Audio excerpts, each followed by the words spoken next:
2019 for a press conference about my imprisonment. It produced a significant coverage and expedited my release.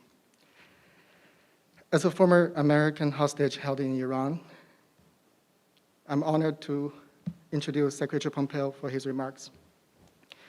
I would like to thank the Secretary, the US State Department, and the US government for their unrelenting efforts to release Americans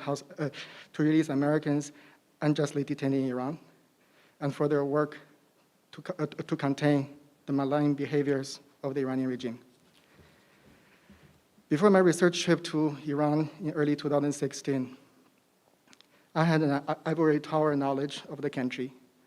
I thought that the Iranian regime's hostility against the United States was exaggerated, and often shrugged off mentions of the regime's well-known illicit relation with the Al-Qaeda as a US propaganda.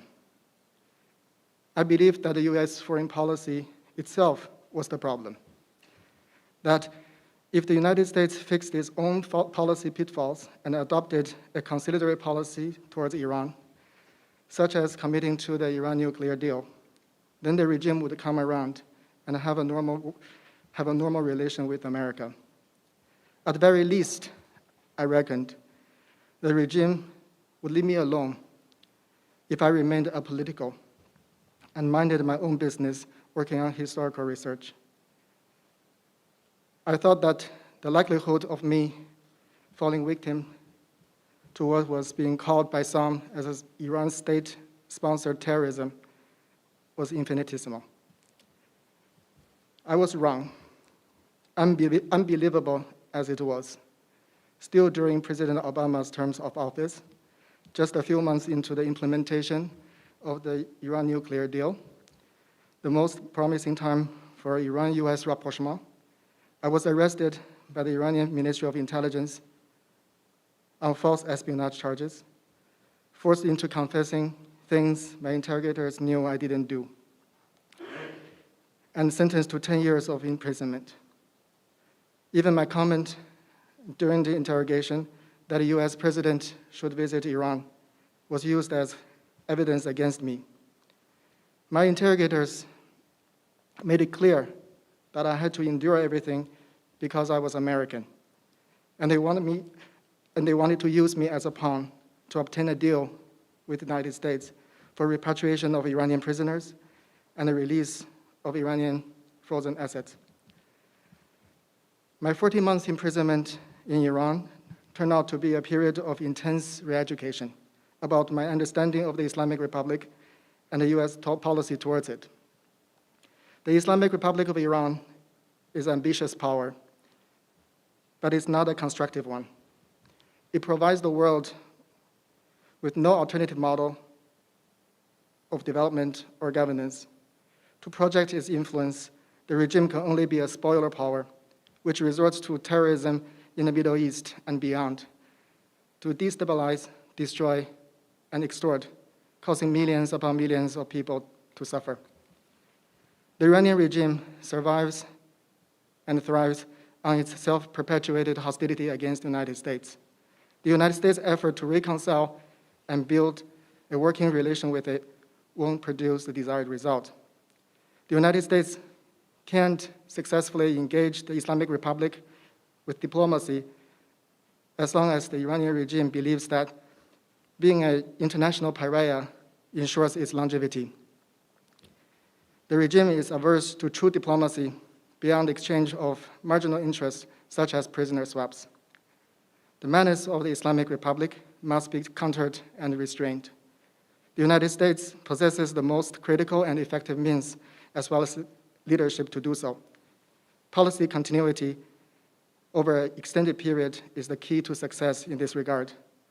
History has shown us time and again that the Islamic Republic only relents under unified international pressure. The United States should, therefore, maintain its pressure on the Islamic Republic and build on current momentum and leverage. It should also work closely with our allies and partners to constrict the Iranian regime's capacity to oppress and destabilize. An important component of that effort must be the United States' work with the international community to end Iran's policy of hostage-taking. I'm extremely fortunate to come home, but there are other Americans languishing in Iranian jails. I'm very grateful to be reunited with my wife and son, all thanks to the work of the United States and other governments as well as individuals. Thank you very much. Now I would like to turn the podium over to the Secretary.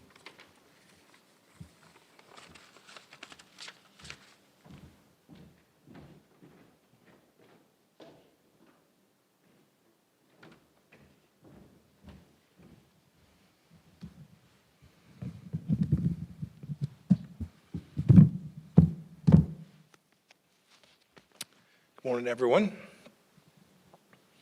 Thank you, Wang Shu Wei, for that very kind introduction and those remarkable words that were your own. We're blessed to have you here today. Look, as you said, a lot of people worked really hard to get you home. America never gives up. We never give in. We never leave anybody behind. We work every day, every hour. We will continue to do so to bring every American held hostage in Iran all over the world back to their families. You simply can't put America first if you don't put Americans first. Look, we have many distinguished guests in the room today. Thank you especially to the ambassadors from different countries, distinguished scholars, members of the Iranian American community who have joined us. And thank you too for the gracious hosting here at the National Press Club.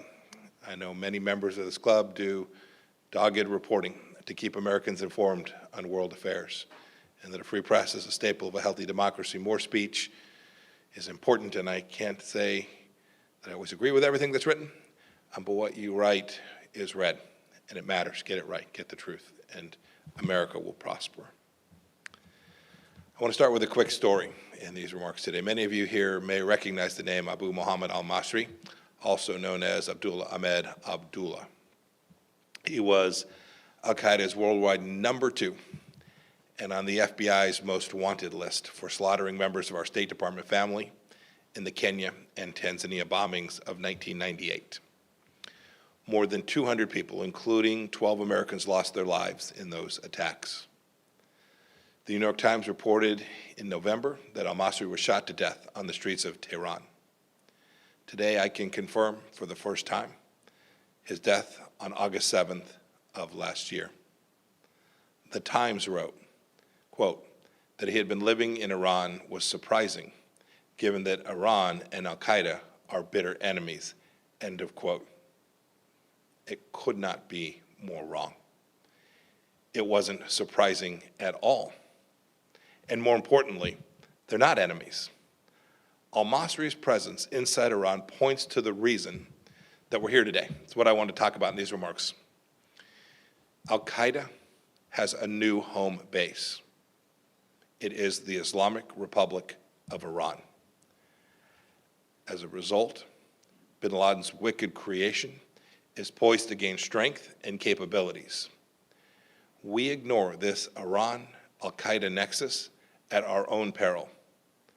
We need to acknowledge it. We must confront it. Indeed, we must defeat it. Now, I know this news will come as a surprise to many Americans. We had Al-Qaeda on the ropes after 9/11, thanks to sustained efforts of our brave soldiers, intelligence officers, diplomats, NATO allies, many others who worked tirelessly to defend freedom. There are far fewer Al-Qaeda operatives in Afghanistan today than there have been in decades. That remains true. This is an enormous tribute to American resolve, American ingenuity, American leadership, and frankly, raw American military strength. That effort drove Al-Qaeda to search for a safer haven, and they found one. The Islamic Republic of Iran was the perfect choice. Al-Qaeda has in fact carried on a relationship to Iran for nearly 3 decades, as the 9/11 Commission clearly established. In the early 90s, Al-Qaeda operatives traveled to Iran and the Bekaa Valley of Lebanon, the heartland of Hezbollah, for explosives training. In the period before 9/11, the Iranian regime told border inspectors not to stamp Al-Qaeda members' passports when they entered or left Iran on their way to or from Afghanistan. This was to help them avoid suspicion when they returned to their home countries. And while there's no evidence Iran helped plan or had foreknowledge of the 9/11 attacks, at least 8 of the 9/11 hijackers traveled through Iran between October of 2000 and February of 2001. Indeed, in 2011, a federal judge in New York ruled that Iran had provided support for the 9/11 attacks based on the role it played in furthering Al-Qaeda operatives' plans. And of course, after 9/11, hundreds of Al-Qaeda terrorists and their families fleeing America's righteous vengeance took refuge there inside of Iran. A letter from bin Laden, found by the Navy SEALs during the Abbottabad raid, sums up the relationship since 9/11 very well. In his own words, quote, "Iran is our main artery for funds, personnel, and communication. There is no need to fight with Iran unless you are forced to," end of quote. These are bin Laden's own words about his and Al-Qaeda's relationship with the Islamic Republic of Iran. Of course, there's more evidence as well. In 2013, the Canadian government disrupted an Al-Qaeda plot against a passenger train that linked Toronto and New York. The Canadian government stated that the plotters received, quote, "direction and guidance," end of quote, from Al-Qaeda members living inside of Iran. No, New York Times, not a surprise. Iran arrests students, religious minorities, and environmentalists, but not jihadist Al-Qaeda killers. Yet, in spite of all the assistance the Khomeini regime provided to Al-Qaeda, Tehran actually imposed tight restrictions on its operatives inside of Iran for some time. The regime very closely monitored Al-Qaeda members, putting them under virtual house arrest. They were in control. Bin Laden himself considered Al-Qaeda members inside the Islamic Republic to be hostages. The Iranians controlled these Al-Qaeda leaders. But the U.S. government didn't believe that Iran had authorized Al-Qaeda to launch a terrorist attack. But I have to say today, that is not the situation. Indeed, everything changed in 2015, the same year that the Obama administration and the E3, France, Germany, and Britain, were in the middle of finalizing the JCPOA. A sea change was happening within the Iran-Al-Qaeda axis. Let me give you some information that is brand new to the public today. Iran decided to allow Al-Qaeda to establish a new operational headquarters on the condition that Al-Qaeda operatives abide by the regime's rules governing Al-Qaeda's stay inside of the country, agency, and control. Since 2015, Iran has also given Al-Qaeda leaders greater freedom of movement inside of Iran under their supervision. The Iranian Ministry of Intelligence and Security and the IRGC have provided safe havens and logistical support, things like travel documents, ID cards, passports, that enable Al-Qaeda activity. As a result of this assistance, Al-Qaeda has centralized its leadership inside of Tehran.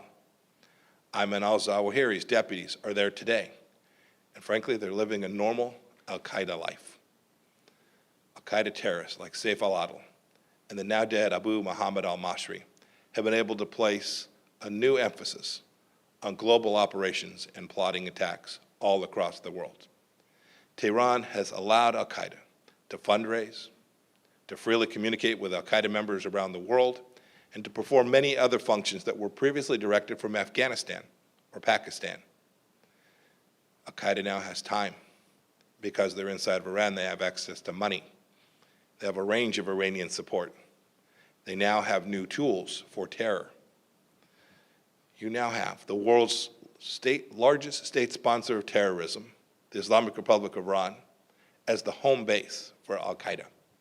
They are partners in terrorism, partners in hate. This axis poses a grave threat to the security of nations and to the American homeland itself. I would say Iran is indeed the new Afghanistan as the key geographic hub for Al-Qaeda. But it's actually worse.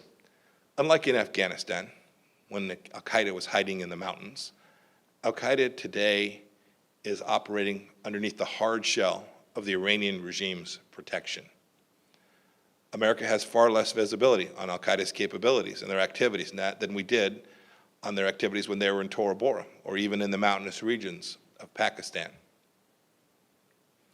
After 9/11, America was able to unleash our firepower against Al-Qaeda in Afghanistan to the point that we no longer need a large military presence in that country.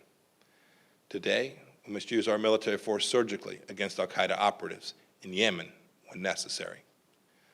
We don't have the same options today because these al-Qaeda thugs are burrowed deep inside of Iran.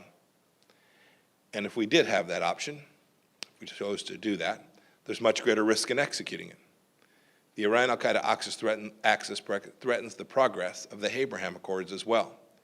If Al-Qaeda can use terror attacks in the region to blackmail nations from joining the war and peace with Israel, then we risk grinding generational momentum for peace in the Middle East to a halt. We risk limiting the growing number of Middle East nations who will all recognize the threat from Iran. But most importantly, every country must recognize that this unholy collusion is dramatically increasing the risk of terror attacks against their people. As Iran permits al-Qaeda to communicate freely with exponents of hatred abroad, countries like France become even more vulnerable to al-Qaeda attacks like the despicable Charlie Hebdo massacre. As Iran provides al-Qaeda with travel documents like passports, countries like Germany are ripe to be the site of the recreation of something like the Hamburg cell, so instrumental in the 9/11 attacks. As Iran permits al-Qaeda leaders to travel freely to Syria, one of the world's greatest humanitarian crises will continue to rage on. Impoverished Syrians will keep being lured into becoming jihadists. If Iran permits al-Qaeda leaders to send and receive money from al-Shabaab, Western nations risk a terror attack like pre-9/11 Afghanistan, a base from sprouting up in Somalia. We risk losing control of strategic waterways. And imagine too the destruction that al-Qaeda could carry out if the Iranian regime decided to devote sizable state funds in service of al-Qaeda's goals. Imagine the vulnerability we'd have if Iran gave al-Qaeda access to its satellite networks. This is a terror organization buried deeply inside a nation state with advanced capabilities. Look, there's ample precedent for all of this if you consider the regime's support of Hezbollah, the Houthis, Shia militias in Iraq, and Sunni terror groups like Hamas and the Palestinian Islamic Jihad. Imagine the threat to America. Imagine the threat to Israel, to Saudi Arabia. Imagine, too, the potential to completely upend fragile places with an established al-Qaeda presence like Libya, Yemen, and the Maghreb, or increase turmoil in places like Bangladesh where al-Qaeda cells have carried out attacks. Imagine that al-Qaeda starts carrying out attacks at Iran's behest, even if the control is not perfect. Who's to say that this isn't the next form of blackmail to pressure countries back into a nuclear deal? You don't have to be a former CIA director to see the Iran-Al-Qaeda axis as a massive force for evil all across the world. But the time is now for America and all free nations to crush the Iran-Al-Qaeda axis. The Trump administration has actually made progress.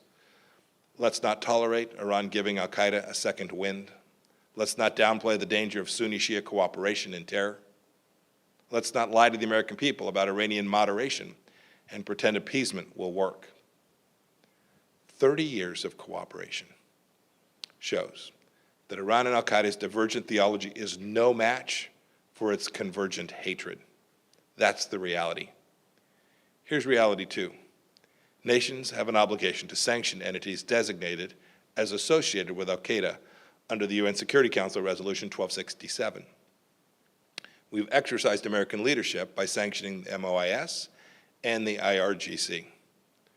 We urge the United Nations and all countries to do the same. Today I'll announce the following actions.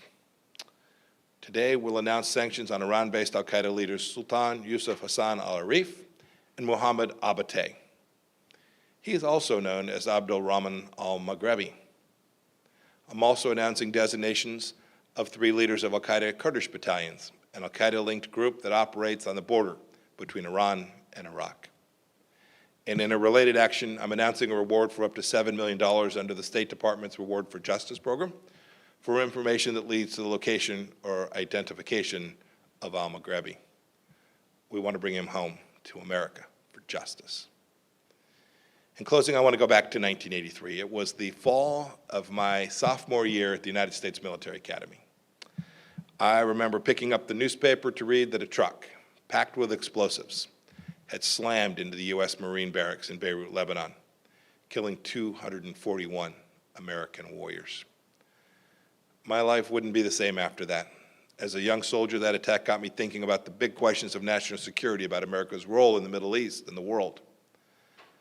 For those of you who don't remember, the terrorists who killed our fellow Americans were part of an early incarnation of Hezbollah that had the support of the Islamic Republic of Iran. I've not forgotten it, and after 4 years leading the CIA and now the State Department, I'm more clear-eyed than ever about the threat from the Al-Qaeda Iran axis. The Islamic Republic of Iran has given a new operational headquarters to the terrorist network, with more American blood on his hands than any other. People who are plotting fresh atrocities from Tehran, even as we speak. We can't ignore this truth, and just as we have done with other horrible regimes like the one in China, the Trump administrations will look to this as it is, not as we wish it to be. We see the true nature of the Iranian regime and we refuse to indulge it. We speak the truth about the nature of the Iran-Al-Qaeda relationship, and we've taken significant actions to crush it. We urge every country to do the same for the good of their own people and the good of the security, stability, and prosperity of the world. The free world's battle against terrorism will go on. May America always lead in that fight. Thank you. May God bless all of you, and may God bless the United States of America. Thank you.